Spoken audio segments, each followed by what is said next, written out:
আমার মায়ার নবী একদিন মসজিদ থেকে নামাজে রওনা হলেন। ঘর থেকে মসজিদে যাচ্ছে, রাস্তার পাশে গিয়ে দেখেন ছোট ছোট বাচ্চারা খেলাধুলা করে। নবীর দেখিয়া বাচ্চারা খেলা বন্ধ করে নবীর সালাম জানায় দিলেন। নবী একটু সামনে গিয়ে দেখেন একটা ছোট্ট বাচ্চা, পরনে কোনো কাপড় নাই, রাস্তার কিনারায় বসে বসে চোখের পানি ছেড়ে কান্না করে। মায়ার নবী ডাক দিয়ে কয়, বাবা তুমি এখানে একা কেন? বলে আমি বড় এতিম। মায়ার নবী বাচ্চাটার হাত ধরে আর মসজিদে গেলেন না, উল্টা ঘরে চললেন।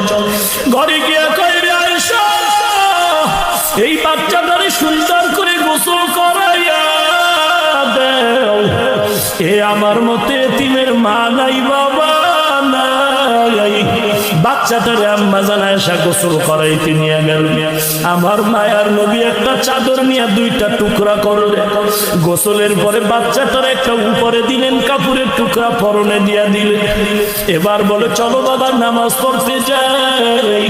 বাচ্চাটা ঘর থেকে বেরিয়ে সামনে হাঁটলে মায়ার নবী ডাকলেন, তুমি দাঁড়ায় যাও। বাচ্চা দাঁড়ায় গেল। নবীজি বসে বলে, তুমি আজ আমার কাঁধের উপরে উঠে বসো। আজকে তুমি হাঁটিয়া মসজিদে যাইবা না। বাচ্চা বলে, না না নবী না, বেয়াদবি করা যাবে না। মায়ের নবী চোখের বাড়ি ছেড়ে বলে, রে বাবা, আমিও তোমার মতো এতিম। দুনিয়ার জমিনে এসে আব্বা বলে ডাক দিতে পারি না। মা মা বলে যখন ডাকবো তখন আমি মা হারা এতিম হয়ে গেল। এরে নবীর উম্মতের দল, রহমাতুল্লিল আলামিনের কাঁধে এতিম সন্তান। আমার নবী এবার নামাজের মসজিদে রওনা। ওই খেলাধুলার বাচ্চাগুলো তাকায় আফসোস করে, আজকে যদি আমি ওই বরকত নিতে পারতাম। নবীর কাঁধে আজ এতিমের কোল হয়ে গেল, লাশ মহাব্বতের নজরে সাওয়ারি হয়ে গেল। নবী মসজিদে গিয়া ঢুকলেন, বাচ্চাটারে কাতারের মাঝখানে দাঁড় করায়া নবী ইমামতির মুসাল্লায় চলে গেলেন।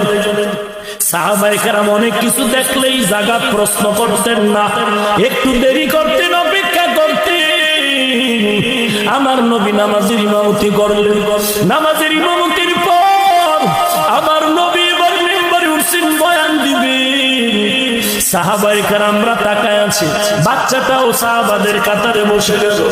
মায়ার নবী উঠিয়া গিয়া কয়, বাবা তুমি নিচে বলবা না, তুমি আমার ডান পাশে মিম্বরে বসো।